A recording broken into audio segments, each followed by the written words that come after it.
All right, let's get our Facebook groups in here and we can start the show. Okay. Oh, I almost clicked the Colts one. We don't want to do that. No fun. Got nothing to say about those Colts. All right, welcome in, welcome in. It is Wednesday morning, the 29th. January is, coming to a close, but draft season is in full swing. It's the off season for everybody but two of the least liked teams in football, but whatever. It's draft season for the NFL by all intents and purposes. But I'm Nick Kendell, joined by, once again today, Erick Trickel. Erick, thank you for joining me today. What is it, like 5:40 out there where you at? 4:40? What's going on? Yeah, 5:40, hour behind you, and early morning for me, but it's going to be an early morning anyways. And wife gets up to go to work at this time. I get up to help her and get her stuff all ready to go. And then it was catching up on Shrine Bowl and Senior Bowl practice stuff, getting some work done, and decided to bother you about letting me join. No, it's good. I'm really glad that you reached out because obviously, if anybody listened to last night's show, Scott's internet at the Hilton not working. I mean, that's to be expected because like literally everybody in Mobile right now is somehow involved in the Senior Bowl, and guess what everybody's doing right now? The same stuff we were, or downloading tape or whatever. So, internet not going to be a good thing down there in Mobile around that time of day. So, we did the best we could. We'll have Scott back again on Monday, of course, where we'll talk some of his big picture. And Scott, I mean, Scott always, what I really appreciate what Scott does is that he's going to be a little bit behind the big media stuff because he's not sitting there actually watching every single player. Nobody can. But what he's doing is he's capturing it for himself, owning the content. And then he'll go back and watch it with a fine tooth comb. So he'll be, it'll be 2 weeks from now. He'll be like, I just got to the Florida State cornerback. I can't say his name, A. Thomas, who has a lot of fans out there. He's got a hyphen on like in between the last letter of his name. Aziri, A. Thomas. Scott will get to that 2 weeks from now. I'll be like, oh my gosh, this guy's a freak. He's going to go in the first round. It's like, God bless, because you're getting to it naturally. And because I'm here like, oh, I heard somebody talking about him. I haven't seen him play yet, but I guess he was phenomenal yesterday. I've seen him at Florida State. That looks like a first round corner to me, but we'll see. But yeah, by any means, thanks to Scott yesterday for trying to make it happen. And hopefully sometime in the future, Erick, you and I can go, tromp around our boots in Mobile for the Senior Bowl as well. Hopefully we won't get up to as many shenanigans as the meet and greet this year, where I was a bad influence with our friend Mr. Tequila. But it's whatever. If you guys have a chance to get to the meet and greet this year, you can probably find Erick and I and some of us, around town enjoying adult beverages. But it's good. It's good. It's a lot of fun, and we're ramping up for our favorite time of year. So let's say hello to everybody in the chat while we get to it. And I apologize. I wake up early enough. I'm up before the wife and kid. Obviously, the kid actually slept past 6 today for the first time in like a month. So I am very thankful for that. He's been on Central Time Zone since we've been out there. But my voice is still getting over this cold. I feel better, but it does not sound great. Gatorade Gaming, worse than normal. Gatorade Gaming says, good morning, Nick and Erick. Good to see you. Happy mock draft season. Yeah, it's the off season. And I really love, some people get frustrated by it, and I get it. This time of year, Erick, with the mock drafts, because there are just so many possibilities, right? Like the free agency hasn't happened yet. We haven't seen Denver re-sign any of their own players. And I look at the roster and I'm like, wow, like outside of quarterback, offensive tackle, and like a pure offensive guard, I could make a case for almost anything on the roster. Now, of course, there are levels to this, but if there's a superstar, a guy that you grade as a first round pick that falls to day 2, probably won't happen in this class, but falls to day 2 at edge, you take him. Sure. I mean, we got reps there, compete. So I'm excited. Any spots there that you also would raise up or put down? Any spots that you don't think Denver should go, or ones that we are kind of dismissing that Denver should really look at? No, I mean, on Dove Valley Deep Divers a couple weeks ago, we were asked, is there any position that you wouldn't draft round 1? And I said, outside of quarterback, no. Like, this team just needs talent everywhere. I mean, you can make a case for offensive tackle because, yeah, they got the extension with Garrett Bowles, but they can move on from Mike McGlinchey after the season, who he had a pretty good season, but, there's still some injury concerns there with him. There's been his whole career. And then, of course, you already have one of the most expensive offensive lines in the NFL. You can get a little bit cheaper by, getting this rookie to sit and learn. And it was a conversation we were having last year about an early round tackle, kind of, Garrett Bowles on the final year of his deal at that point. But so there isn't a single position. I don't think corner is the best use of resources, but I can get it. Depending on especially what type of corner that you're looking for is, if they want to go and try and upgrade over to Jaquan McMillan, I get that. Riley Moss has had some injury concerns over his first 2 years. It goes back for them, Matt. It goes back at Iowa as well. He had injuries. Yeah. So I would get that. Safety, they need an influx of talent. Linebacker, I mean, we can't talk more about how much they need linebacker help. So basically, anywhere makes sense except for quarterback. Yeah, I think given the landscape of this class, I think it'd be pretty surprising to see an offensive tackle value of the pick 20, because I think they're going to get scooped up because there's a scarcity, not only just in the league, but in this class in general. And also just given this class, I think there's an obvious pathway to playing time there, but is there a first round center? Probably not. That it's probably not. And I was going to ask you is how many in this class, how many of these tackles do you look at and say, this is a guy that I for sure want at tackle? Because when I'm looking over it, a good portion of these tackles, especially the early ones, are guys that I would much rather see moved inside. Campbell definitely inside. I'd give him a chance to fail, but I think he's got like starting caliber offensive tackle stuff with like Pro Bowl guard / maybe center ability. Banks as well. You don't see any vertical pass sets from him. He's a hard evaluation because of that. Good athlete going forward, though. I think he'd be a good like seek and destroy guard option there. Wyatt Mullen, definitely a guard. We saw that at the Senior Bowl. He might drop a bit to day. I think a day 2 guy. Cameron Williams is a tackle, but he is raw. I mean, he's on the ground as much as any of the offensive tackles in this class. He scares me, but like the build is there. Connerly, he's definitely a tackle because he can't handle power, right? So he's for sure a tackle. But I think Ursery, also a tackle, had a good day yesterday. He's got some limitations in pass pro. He can play guard as well, but he's tackle. I think the one that is maybe a little bit controversial for me is Savania. I think he's got the foot speed, the frame, the length. I know everybody's kind of projecting him to guard because the power and like the demeanor he plays with, but I think he could hang at tackle. I don't know. That seems to be, I'm against consensus there. I think he can be I'm fine with kind of like with you are with Campbell. I would give him a shot at tackle, and then if he fails, move inside to guard. I think he can be much better at guard, but I think he can survive the NFL at tackle. Yeah. And then there's Membu from Mizzou, who unfortunately has a stomach bug and had to pull out of the Senior Bowl, which is like, oh, why doesn't he compete? Well, you don't want all these other kids in their prep to get, influenza right now or norovirus, whatever the heck's going on. God, don't give him norovirus.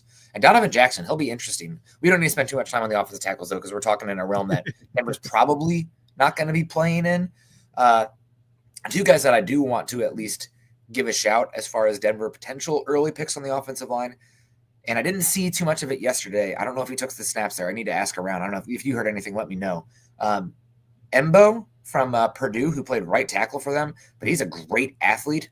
He looks like a center to me, especially his like movement ability, his ability to reach like linebackers and cut them off in inside, outside zone or any sort of block. I think he'd be awesome in that duo as well. He's not going to confuse anybody for Frank Ragnow, moving guys from the point of attack, but that's okay. And then also the guy who we did know killed it at center yesterday was the North Dakota State offensive lineman who's Zabel, Gray Zabel, who's a little tall, I guess, but good hands. I didn't see him lose like any reps that I saw yesterday too, and tenacious. So those are 2 guys. Round 1's way too early for me, but if they're there day 2 and you want a center, sure. Again, the draft, you can't go into it like I have to walk away with a wide receiver. You're going to bypass better talent if you do that. So those are the 2 guys at the Senior Bowl that kind of stand out to me. And the Purdue kid, he was all along the interior, and he did get some reps at center yesterday that I saw, and some reps at guard. I don't think he got any at working as a tackle in their drills or teamwork or anything like that. All right, well, keep an eye on them. I really like Mbao from. It's kind of confusing because you have Mbao and Mebu or Mebu from Mizzou, as well. So they both speak French. Also, they come from a French country, so kind of fun. Todd Ostendorf, morning Broncos for breakfast. Broncos country, finally catching one of these live. Great to see you, Todd. Also, go Eagles. Love that. Which running back do you see fits Sean's scheme the best? The thing is, David, I think Sean, and we're kind of seeing this. I'll take it back a step here. Sean's scheme and influence in the league is very strong right now. Teams kind of want to run what Sean Payton's doing. We're seeing it with the Bears and Ben Johnson. I mean, Joe Brady to a certain extent as well, out there in Detroit with whatever they're doing. And I think Detroit is probably the current prototype of what Sean would like at running back. So you have kind of more of a bruiser, big body guy, and then a explosive guy who can do stuff still between the tackles, but more so you're going to try to pick on linebackers in space with the run scheme as well, obviously the pass game. So a David Montgomery to a Jahmyr Gibbs. I think those are what you're looking for there. So a single back, there's a bunch of different types of backs. And we need both in Denver because right now I think you have, I don't want to, like, Jaleel McLaughlin works really hard, and I appreciate, him in this role, but, like, obviously, you're looking to upgrade there. Audric Estime, excited about him as a 5th-round pick last year. Didn't see enough to, like, go into, like, oh, yeah, he's going to keep us from picking a player early. Not at all. Not in all the running back rooms. So I think Henderson would be awesome in that Gibbs kind of role. I think Preston Smith and Allen also not as explosive as Gibbs, but a pass-catching type. And then as far as, like, the between the tackles runner, I mean, everybody would love Ashton Jeanty. He can do a little bit of both. But Omarion Hampton is like the obvious David Montgomery prototype power guy who can do a bit of everything. I'd be pretty shocked if he fell past the Bears with their 2nd-round pick with Ben Johnson there. Yeah, I mean, as you're saying, is you can make a case for just about any single running back because to me is you kind of, I don't want to say necessarily rebuild the room from ground up, but you got to essentially rebuild the room from ground up. You have a couple guys who you want in there competing in McLaughlin and Estime, but neither one of those are guys that have a clear, defined 100% earned role already for this next season, just because of how bad the running back room last year. So, I mean, you can be looking at all over the place. I think Caleb Johnson was the guy to kind of look at. I don't think he's with what he does up front, what Sean Payton does up front, I don't think is, the best of fits with Caleb Johnson, but you can make it work. And we're seeing it happen more and more often that running backs are coming in and, scheme limited is a term that's often used about. And you're seeing running backs kind of breaking the mold a little bit and showing that they're not exactly scheme limited. But Henderson out of Ohio State, he's a guy that I like a lot. You mentioned Allen. There's a Delaware kid, Yarns, I think is his last name. Who is very Yarns. Yeah, Yarns. He's very interesting to me. So there is just about anywhere, and I think ideally the meat of this running back class is somewhere day 2. Yeah, day 2. I mean, even I think the round 4, you'll have good options there. With that said, everybody's like, why take Jeanty at 20 because you have options later? Jeanty doesn't fall to 20 unless other teams have the same philosophy, right? Yeah. So I think that similar to interior defensive line, the reason they're falling into that range, the guy with that level of prospect, theoretically, is because it is deep. And at some point, it's just like, yeah, 1 in the hand is better than 2 in the bush, right? Yeah. So we'll square that need away with a elite player.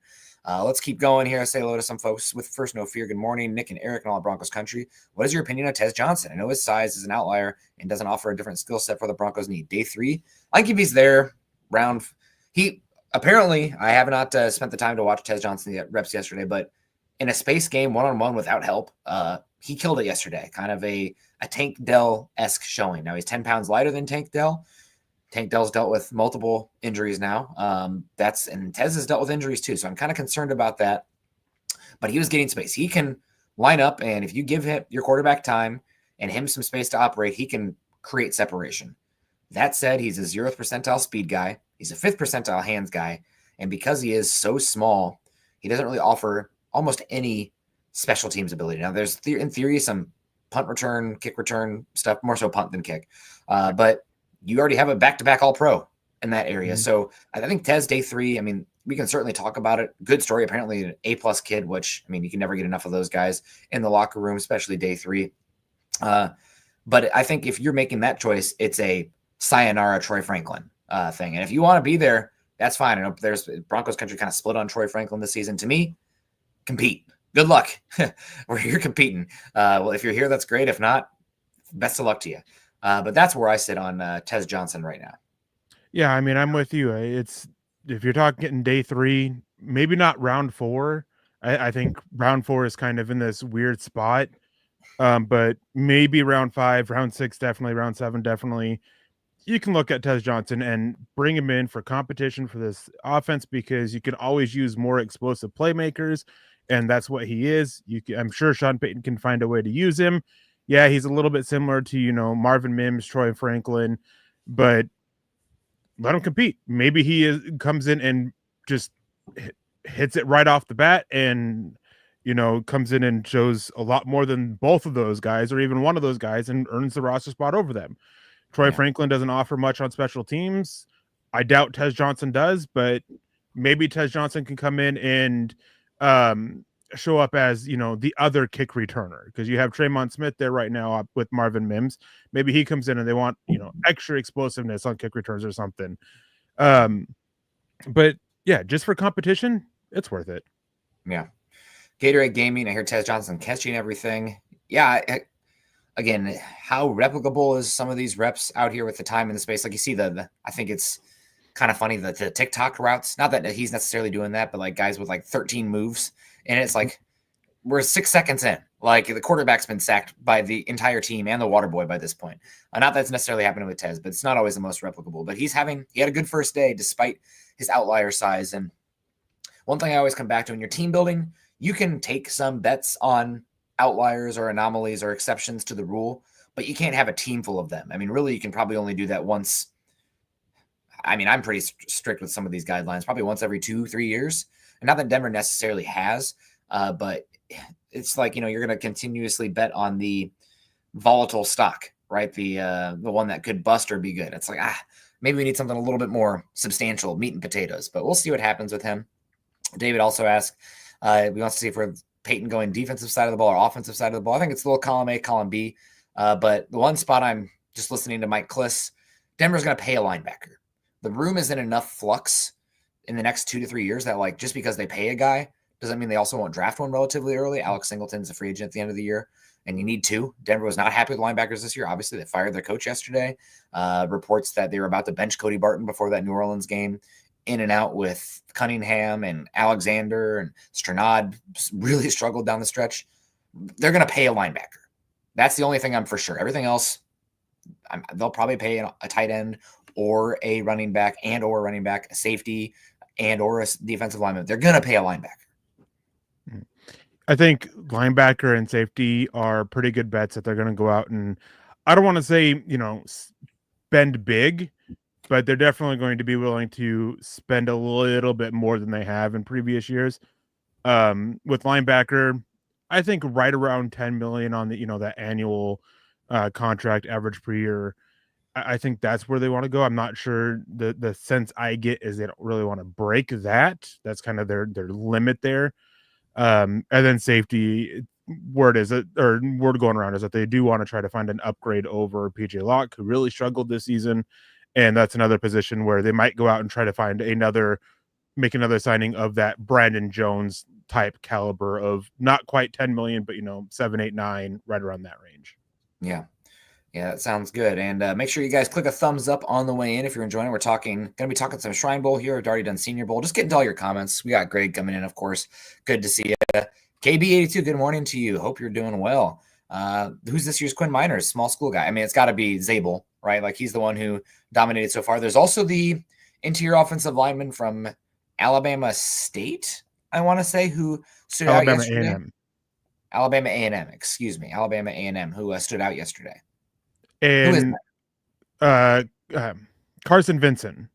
Yes. In my takeaways article, I wrote about how the practice yesterday was a little bit, lacking in intensity and all that. Well, they finished with, best on best. And the final rep was Shamar Stewart against Vinson. and Vincent just stonewalled him. Mm. Wasn't the best day from Stewart, but Vincent coming in, one of the big issues was timing with his punch. And throughout all the drills and teamwork, his punch was clean, consistent, and timing was excellent. So he's definitely put the work in there. And one guy who's not at the Senior Bowl to keep an eye on that a lot of people are praising and watching the Shrine Bowl practices, Thomas Perry out of Middlebury has been absolutely phenomenal. And then Marcus Wurr from Montana State, he's been getting a lot of rep at center at the Shrine Bowl, who's also been having a strong showing. He's been the only one to pretty consistently shut down some of these interior defensive linemen that have been also killing at the Shrine Bowl. Well, Denver is definitely in the market for a developmental guard or center. It's something that I put out there on. I mean, it's really not. I don't want to pat myself on the back. You look at the roster, you look at areas where they're going to be free agents by 2026 without young contract guys there that have shown. Oh yeah, that's an obvious area Denver could address because that's just how the draft works, right? You want to be thinking 2 to 3 years ahead. So guard center types, those are guys to keep an eye on. We got Arthur Eugene Spooner coming in from Germany.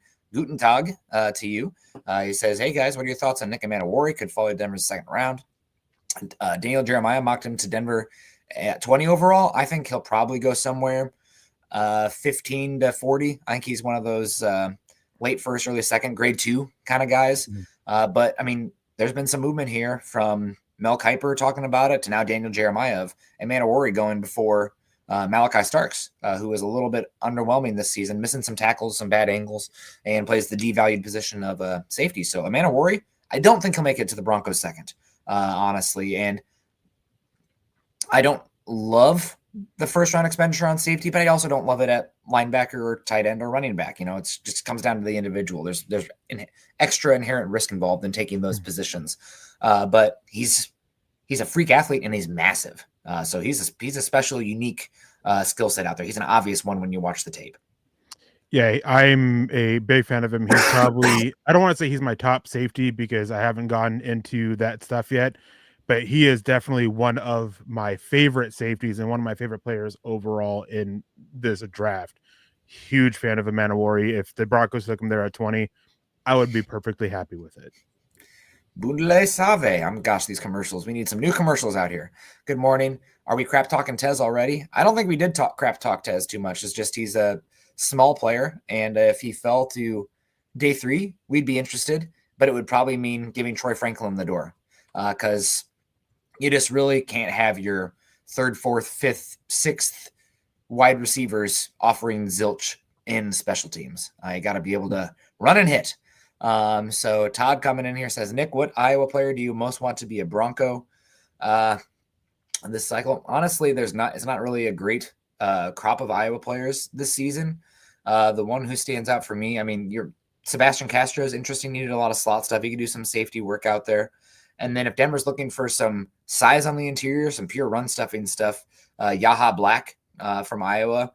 I know they approached him about being an offensive tackle. I think he'd have been such a good offensive tackle, Eric. But he wanted to stay at DT. He never really became much of a good pass rusher, but he is super long, massive. I mean, he's built like a freaking building, and he can really bench press offensive linemen and multi-gap. So he's a real dominant against the run. I wish he had more pass rush juice, but he's somebody that would early downs. He could come in one technique all day. Yeah, I mean, he's a guy who I wouldn't say he's one of the big winners of day 1 of Senior Bowl practice, but he definitely had a good day. He showed some pass rush chops, not of, I'm not breaking through the offensive lineman and getting pressure on it. It's I'm driving this offensive lineman back into the lap.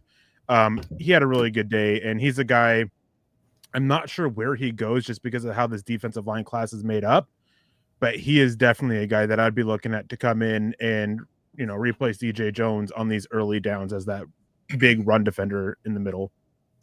Speaking of big, Mike Givens, hallelujah, 99.99. You are too kind. We appreciate you so much. Keeping the lights on, helping out Eric and I in Mile High Huddle and that support. That is so generous. I didn't see if you had a comment as well, if you're just coming in by the grace of God and supporting the show, but we really do appreciate you so much, taking your hard-earned earnings and shining a little light on us here. So thank you so much. We also got Max coming in, $2 Canada.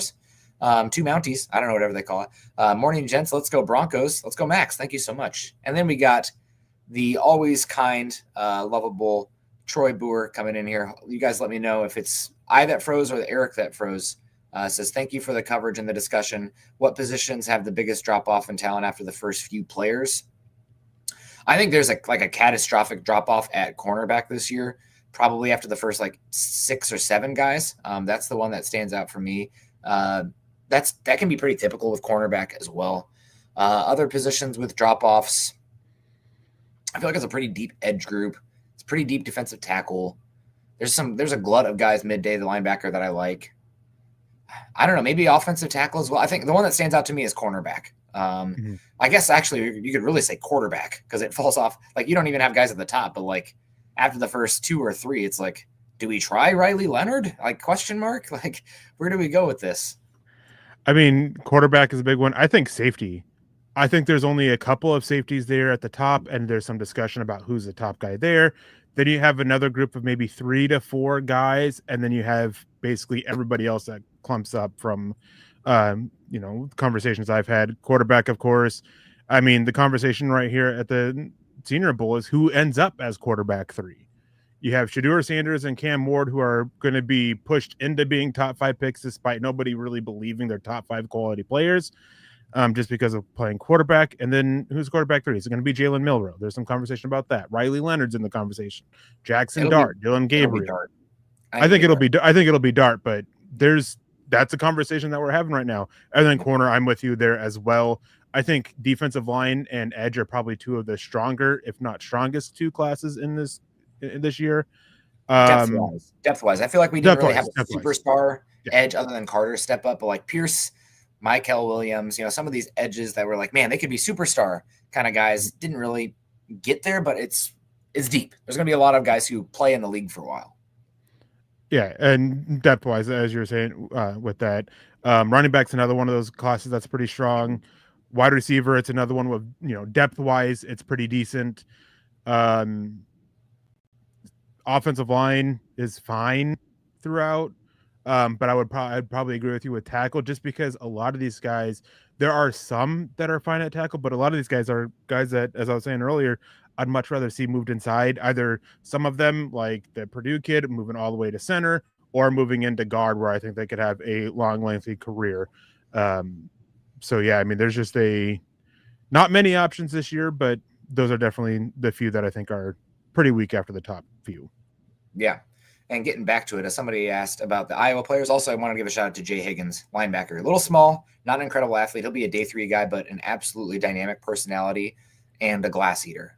Even if he's just, a depth guy, which you're talking day 3 there, that's fine. But he is beloved by that community, the team, the staff. He's again, like I said, a dynamic personality. So bringing it around here, Eric. Shrine Bowl, you've been putting in the work, found the tape, and been really, working your butt off. And I want to hear some of your favorites at the Shrine Bowl. And I want to start off with my state out here, the home of Cooper Kupp. Eastern Washington has a guy that you are fairly interested in.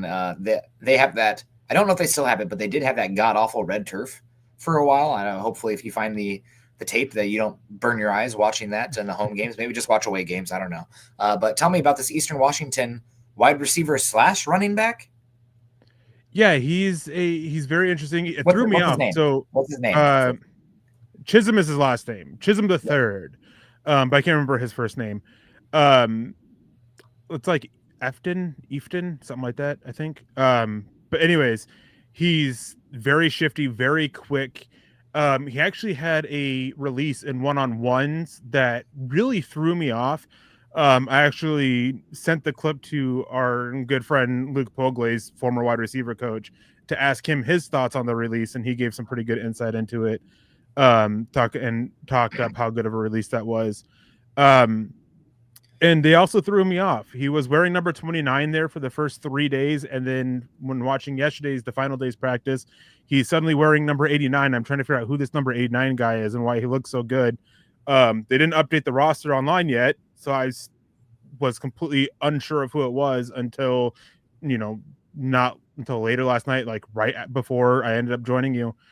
But he's the guy that if you want a slot receiver, somebody who can contribute out of the backfield, he's not the same player as Marvin Mims. Just to be clear here, when we talk about slot receiver who can work out of the backfield as well, what they do is very different. He's not the most Efton Chisholm the third. Thank you, Jeremy, for that.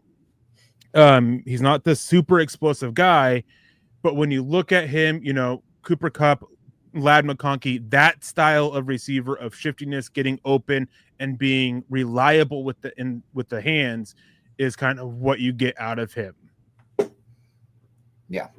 Yeah, unique player. I'm glad that he stood out. First I heard of him was about 2 weeks ago on Mel Kiper's mock draft podcast show. Just kind of like, what's the NFL saying right now? And he mentioned it, and then about a few days later, you mentioned him standing out. So day 3 kind of guy as well, but a unique skill set that makes sense for Denver. We're looking for buzzword everyone drink. It's coffee. It's early. So unless you're in Germany, whatever, it's not too early to drink a pint or a Stein out there. But the Joker, right? The running back, wide receiver, somebody who can target the middle of the defense and isolate linebacker and cause problems. I think he's got the ability to be an ISO player in that extent. Decent size, 5'11", 200. So he's kind of built like a lighter running back, but that's somebody to keep an eye on for Denver that has a chance day 3 to become a useful player. Yeah, and one of the things too is he's not. We talk about blocking at wide receivers. You and I are both guys that you, as a wide receiver, you have to block. He's not the best blocker, but he gives it 120% every single time. I actually sent a clip to our group chat of him being this little guy trying to block one of these bigger linebackers in it and just was somewhat successful by just staying in the way. So at least you get the effort out of there, which with some of these guys you don't often get.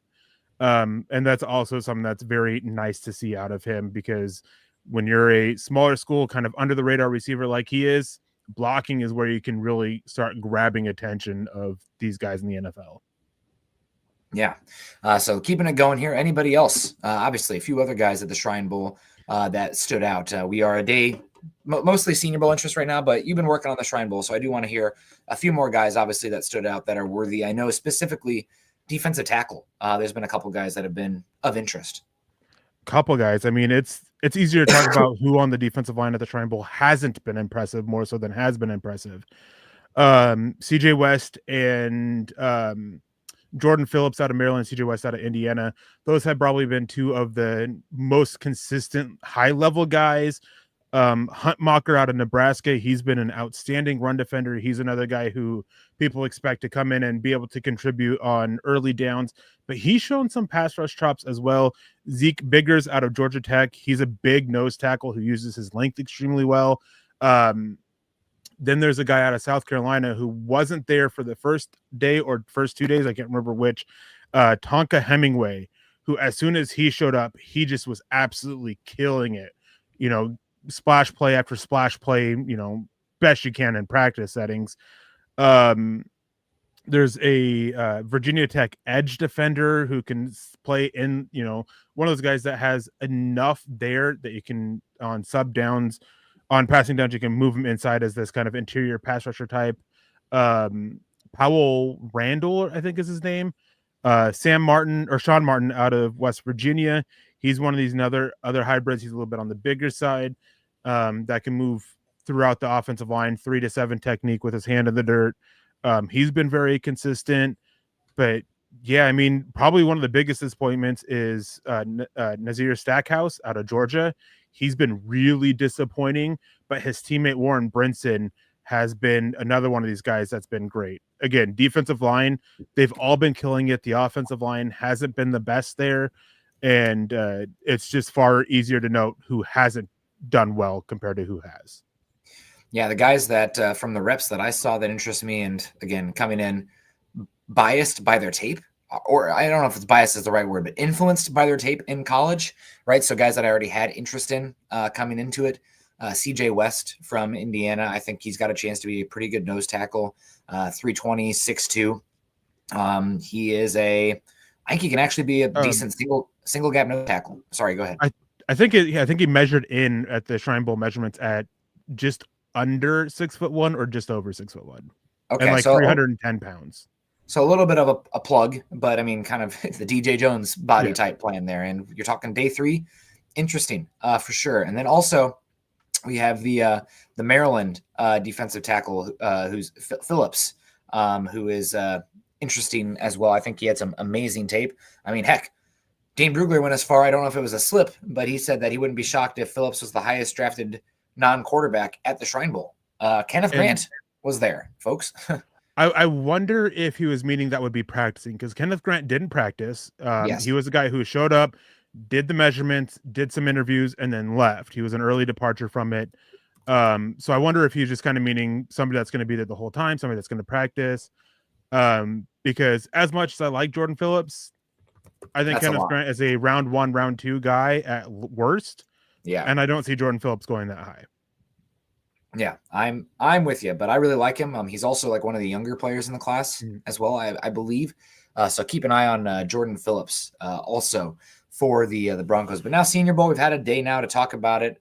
Anybody that we missed yesterday, obviously there was the cornerback from Florida State. I don't think we talked about yesterday. I think he was worth a shout out. He had a good day.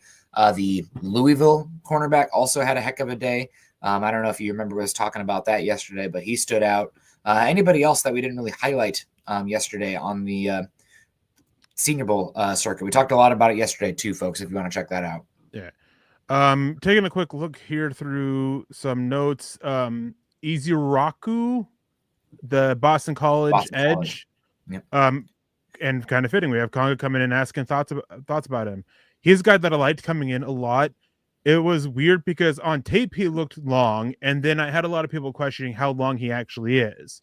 I had some comments that people were expecting sub 33-inch arms, and he's a guy who he checked that box. He has over 34-inch arms, came in at like 6'4" and a pretty good wingspan.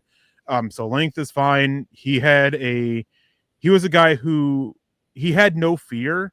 So they typically come in, and Daniel Jeremiah and Charles Davis are talking about this. When you're a pass rusher, defensive line edge rusher, when you're getting ready for the Senior Bowl, you're always thinking about what are you doing on that first one-on-one, because there is a lot put on the one-on-ones here at the Senior Bowl.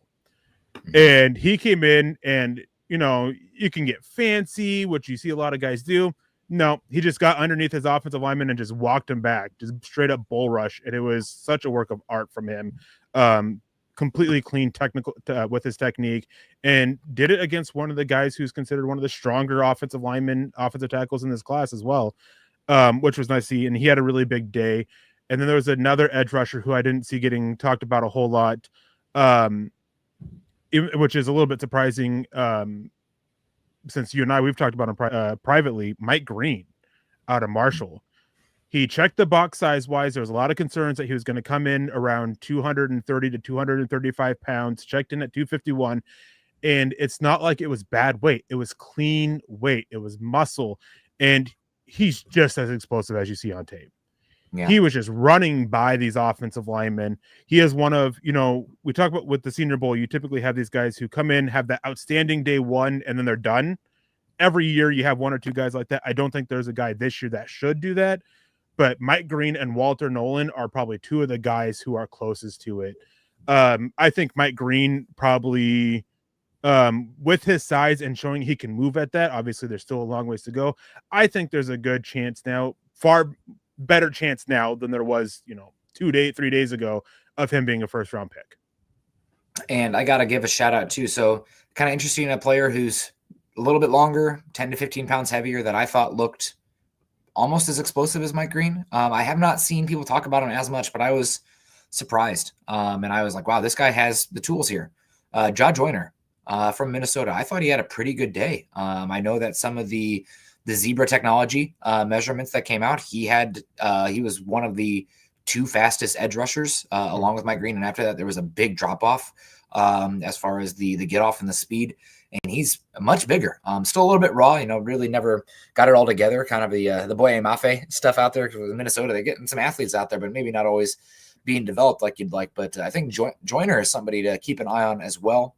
Day 2 player at edge that have not heard much talked about him. But when I watched yesterday, I'm like, I don't know. It's a lot of times defensive line, especially pass rushing. It's kind of I have the alien philosophy on that. Like an alien comes down and you watch like 5 reps, like who's got it and who doesn't. And I thought Joyner was one who stood out. For me, also, I think Scott talked a lot about him yesterday before he fell apart, before his internet fell apart. Peebles from Virginia Tech. I know he's a little bit smaller, 285 with 6'3" or something. Probably going to be more of a pure gap shooter, so he's not going to fit every scheme. But man, his get off was unbelievable on some of those reps. There were some reps it looked like he was jumping the snap count, which obviously not always the best. There is an art to that, somewhat, but he had a heck of a time, and I thought he had some of the outside of Walter Nolan, who's got much more like speed to power. Like there's a violence when he makes contact off of the speed. People's gap shooting was phenomenal as well, and I think he's somebody that Denver now, while they play more 3-4 base, it's a gap penetrating front. So somebody who could come in and maybe play a little bit more weight than your John Franklin Myers, a little bit more rotation in there. Keep an eye on Peebles as well. He really stood out for me yesterday from the tape that I watched last night after the kid went down. And one thing when you talk about Denver's front, playing 3-4, this is one reason why I say 3-4-4-3 doesn't matter a whole lot. Denver plays plays that 3-4 front, but they play it with 4-3 assignments on the defensive line and edges, especially in the run game, which could help Peebles and help his fit. I thought he had a solid day. I don't think he was super impressive. There were definitely a lot of times where some of these offensive linemen, they got their hands on him and he was just completely stonewalled. Jaw Joyner, you talked about him being raw. I'm glad you did, because there were times where, there was no plan to his rush and he got shut down, a lot of technical issues that led to him getting shut down, but you could see that twitched up athleticism that he kind of has. Like he's not the twitchiest, most athletic dude out there. But he has enough and you can just see it. And that's something that you definitely want to tap in more. I want to flip over and talk, about or move back a little bit, because there's a couple linebackers, and last night we were talking about how linebackers, they really struggle in these practices, but there's still some stuff you can do.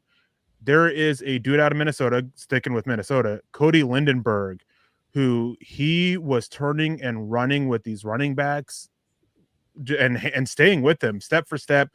Looked a lot more fluid than you see on tape and everything, and was making clean reads. I'm very interested to dig into his tape. He's not a guy that I've seen a lot of outside of watching some of these other Minnesota defenders. And then Bassa out of Oregon, he had a really big play in team drills of turning and running with, I think it was one of the slot receivers, and broke up a big pass to him, right? What would have been a touchdown, I believe. And for linebackers, again, it's very hard to stand out in these types of practices, very hard to show a lot. But when you can turn and run with running backs and slot receivers, that is something that you can take out of these kinds of practices. I apologize. I thought I muted myself when I blew my nose there. So God bless you. Sometimes I press the mute button and it doesn't work. But if anything, I'm this is my Jordan flu game. We're here hanging out.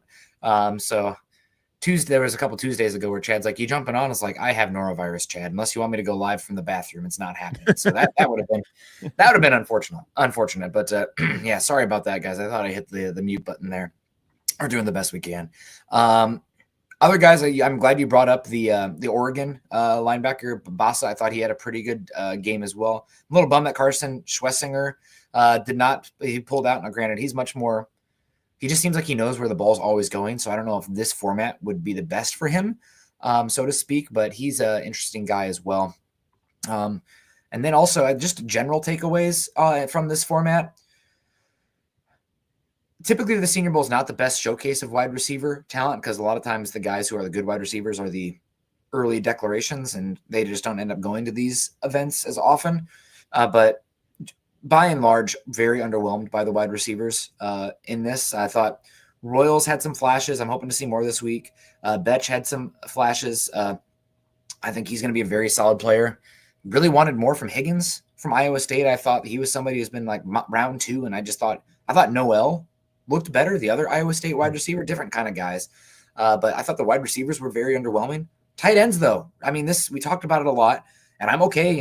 Tyler Warren, it seems like he's going to be pushed out of the Broncos range. I'd have been fine with them at 20. I was just never like Tyler Warren or bust at 20, because we were 100 days to the draft at that point. It's still early in the process. Let's take some time here. But I'm still okay. Tyler Warren of Colston Loveland, round 1. But it's a deep tight end class. Everybody's really excited about Elijah Arroyo. I don't know if I'm pronouncing his last name correctly. I heard a different pronunciation yesterday, so hopefully we'll get that right. These guys deserve their names pronounced right. Mason Taylor had a heck of a time yesterday too. He's like body beautiful. I don't think he's overly twitched up. He's kind of like a C plus to B across everything, but like that's valuable for tight end, right? Like that's a good player. So he stood out, and anybody else, the tight end position or the lackluster wide receiver play. There is one wide receiver I do want to mention about because I think that he probably had one of the better days of the group. The Florida wide receiver, Kamere Dike, I think is how you say his name. I don't have my note on how to pronounce his name up. Slow, but catches everything. Yeah. And he's slow, but he was showing some quickness to, snap his routes and get that immediate separation. And in a offense that works on timing and, you want that receiver who can just snap, be open for that, split second and catch the ball. I mean, he's the guy to look for. And then as for tight ends, Elijah Arroyo, I think is how Daniel Jeremiah pronounced it. He was the best tight end out there. Terrence Ferguson was a little bit disappointing, but it wasn't all his fault. These quarterbacks did not have good days. So there were times where he got open and the ball sailed on him, or was not thrown in the best spot. Harold Fannin Jr., I'm with you. I don't get the hype around him. He's not really showing anything. Mata Val, UCLA. I am terrible with pronunciation. I apologize for that. He had a pretty solid day. Like, there are very few tight ends who had a bad day. Gavin Bartholomew stepped up in team drills, doing really well as a blocker for the national team on the American side of it. Thomas Fidone II, he had some good plays. Jackson Hawes was really intriguing. He's kind of pigeonholed as his blocking type, but he showed more as, a receiver working out of there. He had one, it was a near catch that wasn't the best throw, where he made an excellent play to just get that instant separation and, go make a play on the ball, and just happened to be a little bit outside of his hands. And then Mason Taylor, funny story about that. His dad, Hall of Fame pass rusher Jason Taylor. Uncle is Hall of Fame linebacker Zach Thomas. But Jason Taylor was there, and they were talking to him, and he goes, "Yeah, I tell all my kids that he's the special one. That he's just so unique and special and unlike everybody else." And Tom Pelissaro was like, "You tell all your kids that?" He goes, "Yeah." He's like, "Why wouldn't I?" And I just found that kind of funny. I always like some of these funny segments that come out of the Senior Bowl, like Tom Pelissero arm wrestling Tyson Bagent's dad 2 years ago, I think it was. But Mason Taylor, I'm with you. Not the most twitched up athlete, but he's a guy that I think can really be this, has to put some work in, but he can be one of these guys that is a dual tight end that can work in line, work in the slot, be moved around, and utilized in different ways. And I love this, Eric, because a lot of times I feel like we're lockstep. I will disagree a little bit with Terrence Ferguson. I thought that from what I saw, and again, you gave the caveat that quarterbacks were an issue today and in the draft in general, but I thought for his size, Terrence Ferguson is a easy mover. Fluidity that he has, the easy separation that he can create. Now, do I think he's ever going to be a superstar tight end? I still think he's probably, round 3, round 4 kind of guy. Also, for his size, I wish he was a little bit more powerful as a blocker. That's honestly my biggest holdup with him right now. He's more of a move piece at tight end, where I want him to be a plus, or at least a neutralizer in the run game, and it's just not there yet, despite his size. But I thought he moved pretty well out there. He created easy separation. He's a fluid mover, and he's 20, 25 pounds heavier than Harold Fannin Jr. And I thought the routes he ran, he was quicker, twitchier, smoother than Fannin in space. So I think Ferguson is somebody who I came away more impressed with yesterday. Liked him a lot at this year as well. I had hype this season. I think he's from Colorado as well, originally, a high school player from Colorado. Him and Gunnar Helm, I think, are Colorado high school players. But yeah, I liked Ferguson coming out of here. I think he can do enough against linebackers where he can be a problem as a down the line. I mean, he's not going to be a primary or secondary option in a pass game, but a useful piece, I think. Yeah, I mean, I just didn't see much out of him yesterday. I don't mind his tape. He's a guy that I think early day 3, maybe late day 2, depending on how things fall, kind of as you said. But he's just a guy that at the Senior Bowl, I just want to see a little bit more. And as I said, and I'm glad you highlighted it, quarterbacks didn't do him any favors. And when you get some of these, sometimes you don't get to see it, because there was another one where he did get open, and the ball, I believe, was sailed too far outside, which would have been nice to see him catch and turn upfield, and they can't tackle, but maybe he could have made a guy miss, so to speak, and see that a little bit. So yeah, I mean, it's just a thing of, I think quarterbacks failed him more than he failed himself, I guess would be the better way to put it. Yeah, I came out, I thought, a little bit more impressed with Ferguson as a pass catcher and a mover, despite his size. So we should probably do this mock now. It's already 7:30, and we promised the people one. So I'm going to do it. We're only going to do 4 rounds so we can get on out of here with all of that. And let me see if I can pull it up. Go ahead. I got to say, 4 rounds is fine, because I'm all bored of anything 5th round or later. Trade away, acquire capital next year. Well, there we go. But we got it there. Hopefully you guys can see it. I'm going to run it here. And we're not going to do any trades. We're just going to let it happen. I think ideally, I've said it on here, the Moneyball approach, I think, is probably trade down and address, because you have so many non-premier position needs that just take a bunch of day 2 swings. I'd love 2 picks in the top 60 and get an extra pick next season as well. But it always takes 2 to tangle. So we won't do that right now. We're sitting here now, the Broncos picking. We got Mike Green fell to Denver, 11th overall. I mean, gosh, Mykel Williams as well, another guy I don't expect to fall to Denver. Kenneth Grant is here. He might be an option. Golden's an interesting wide receiver. I've not heard people mocked in Denver. Marion Hampton makes some sense. Jade Barron is somebody who I'm actually really interested in, Eric, because I think he can play. He's the Thorpe winner. He played a lot of slot. I think he can play safety. He's like the one defensive back I'm like, round 1 maybe, question mark, because he's such a good tackler. And you can, heck, you move Jaquan McMillan to safety, you move Barron to safety. He's the one I feel like nobody's talked about yet for Denver. And then it's like, I'm intrigued. But as it stands right now, I'm between 2 Michigan guys as the board fell. It's Loveland or Grant. I'm fine either way.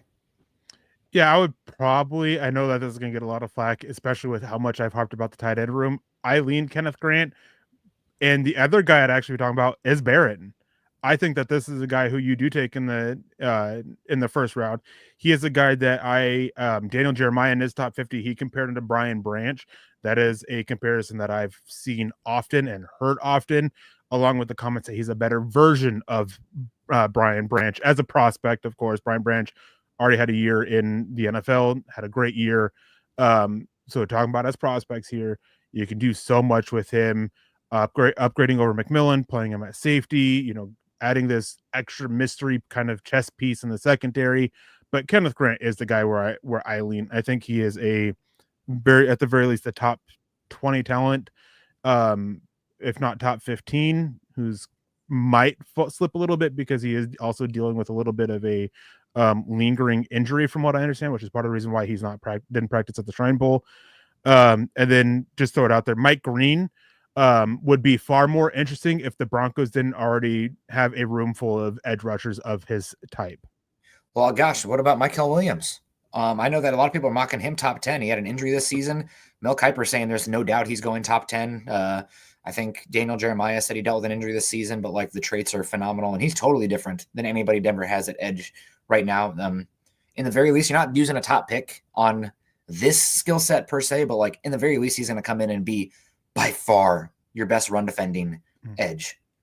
So I'm just curious if there's at least a conversation about Mykel Williams as well. I mean, there is, since he is there. When I do mock drafts, I try to stay somewhat in the realm of possibilities, and I'm with Kuiper. I don't think he falls out of the top 10. Yeah. Which is kind of why I just kind of skipped over him a little bit. Yeah, he's the guy out of the ones we saw here is going to go the highest of who's left. Oh, but there's also Walter Nolan, 36. They're lower on him here. I'm going to be honest. I probably would go Walter Nolan over Kenneth Grant, but I'm just obsessed with the explosiveness and the versatility and the penetration style defense. I think there are more options to kind of replace or fill what Kenneth Grant can do than there is Walter Nolan in this draft. I think Walter Nolan is another guy who I think goes probably 15 to 25. So yeah, didn't see him there before. Didn't scroll down far enough, Nick. It's all your fault. But yeah, I'm with you. I would go Walter Nolan over Kenneth Grant. Okay, and we're going off the PFF board here. So again, they are lower on him. They're also lower on Manowari and Jalen Walker. So we'll take advantage of it this time. I'm guessing Walter Nolan's going to come out of the Senior Bowl much higher. So we'll go Nolan in this one. It's a conversation with Grant and Nolan. Now we're on the board here for the Broncos. Gray Zabel goes one pick before. That's a bummer. I'd have maybe talked about him. So Carson Schwechsinger is interesting. Restrepo, Higgins, Betch is interesting. We got Cameron Williams, Trapillo guy. Chris Paul, another one. We got your big space-eating defensive lineman there. Alfred Collins probably can't go back-to-back. Booker this low, surprising. Ursary, Winston. Not a good board here for the Broncos. I'm going to be completely honest. There's Gunnar Helm. He's interesting there. Heck, I might make a stand on the table here for Trayvon Henderson. We talked about it earlier. There's Embo for your center options. Arroyo. Isaiah Bond is really interesting down here as well. There's Amanda Worry. Let's just pretend he's gone because unless he, does something terrible, I don't think he'll be here. The one I stand for here, I think, is Henderson. Yeah, I mean, I'm a little surprised since we've talked about him privately. I'm surprised you're not kind of talking about Schwechsinger a little bit more. I like Schwechsinger, but not as much as an offensive weapon, and we already went defense, and I need some instant offense to help out Bo Nix. There is a line, right? Like, I think of your first pick, and I also really like Knight. I really like Chris Paul. There's linebackers later. I feel like Henderson's skill set, he's so explosive that there's a drop-off after him. I think he's one of the best 35 players in this class. Henderson was going to be my guy. I was just a little surprised that you didn't talk about Schwechsinger a little bit more. I like him. He's very smart. He picked off Iowa twice when he played. He's all over the field. I don't know. I think I'm looking to double dip at running back, and I think Henderson can be your Jahmyr Gibbs-esque guy in this offense, and you just need some explosiveness. And there's so many checkdowns and screens in this offense, which is not a dirty word, but he is so dynamic that if the medicals check, I think he's one of the best 35, 40 players in this class. Yeah. I go Henderson. Can you show tight ends just real quick? We do have Arroyo there. Fanon, not interested really. I really like Helm. I really like Urasek. Mitchell Evans still there. Terrence Ferguson's still there. Mason Taylor, kind of a drop after that, in my opinion. I think there's still enough tight ends there that we could wait to the next pick. That's just kind of what I wanted to see. Henderson would be my guy. I just wanted to check how the tight end room was still looking. I did want to give just a quick shout. I know he's small, but my God, his early season reps and games are so dynamic. Isaiah Bond. I know he was injured and kind of fell off last season, but like the separation he has is like, holy cow, against SEC opponents. So he's one that I know a lot of people were very high on him early in the season, and he got injured and fell off. But I don't know. I'm still very intrigued by Isaiah Bond. We already have Mims here. Maybe it's a little redundant, but just wanted to give a shout out. We're gonna go with Henderson here. We're gonna rock and roll. Got to get that. Right, got to do something to try to spark a run game. Yeah, exactly. Now we're on the clock again. We got Walker, Bassett we talked about earlier. There's Embo. He intrigues the hell out of me. Amanda Worry again. Let's pretend Amanda Worry and Harmon are gone because stupid. We got Makuba is interesting. I really like Urasek as well down there. Billy Bowman you talked about yesterday is interesting. There's Mitchell Evans. There's Terrence Ferguson. Jalen Noel is interesting. Mason Taylor. I think the guys who stand out here for me, Walker also, this is the range where I'm okay with Walker. You're starting to talk late. Now, granted, we already took Nolan, so I don't know if I really want to go that way. Right now, as I look at it, I really like Embo for center. I think that's the one I'd want, but you can talk me a different way. So I don't want Walker, but your argument here with Walker is he is your DJ Jones replacement and a guy that with Malcolm Roach being on the final year of his deal, he's that guy. Walter Nolan is your Zach Allen, John Franklin Myers insurance, both of whom are set to be free agents after this season, and you're likely only keeping one of them. So two different skill sets. That's your argument there. I think this is where you really start having a conversation about Mason Taylor. I was going to say Mason Taylor's the other one. I know they have other tight ends above him, but I think this is the range we see Mason Taylor go. Let's do it. We'll do it. I was going to say Embo would be my other option. Yep. Those are the ones that stood out to me. So now we're on the board here with the Broncos. Again, we nabbed ourselves the board starts to look pretty not interesting at this point. There's your Jaw Joyner. There's Lindenberg, Denzel Burke. It really does start to fall off a bit here at this point from what I can see on the board. Yeah, I mean, here's your pick 120 where it falls off, Eric, as you mentioned. So we're looking at wide receiver, still linebacker, if anybody of value is still interesting. Jalen Noel had a good time. I think Kaiser's an interesting player. Cody Simon had a good year. There's Higgins a little bit late there still. I'm not overly obsessed with the options here for the Broncos. I guess Kaiser's the one who stands out, but it's I'm not as into this. The linebacker that I would be looking at here is Lindenberg, just because I think that there is enough safety net. But again, as I said earlier, my limitation or my exposure to him is limited, outside of catching what other people have done, or catching him when I'm scouting other Minnesota players. I'm not a big fan of Kaiser. I think this is a little early for him. He's a guy that day 3 I'd be looking at. Yeah, this is, round 5 for Kaiser. Board's not favorable. This is why I'm all aboard, after rounds 5, 6, 7, trading those away for future. Because I think after the first 100 to 175 players or so, depending on what you do, you can look at. Yeah, I mean, there's a lot of ways you can go, but it's because how bad the board is. Yeah.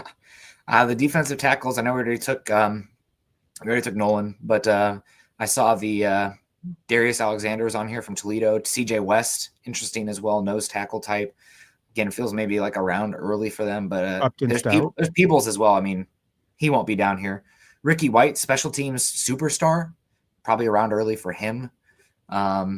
So what is the chat saying? I'm over here on the other side. I'd rather have Ferguson over Taylor. Taylor's a better blocker. I think that's the big thing, but there'll be a discussion, no doubt.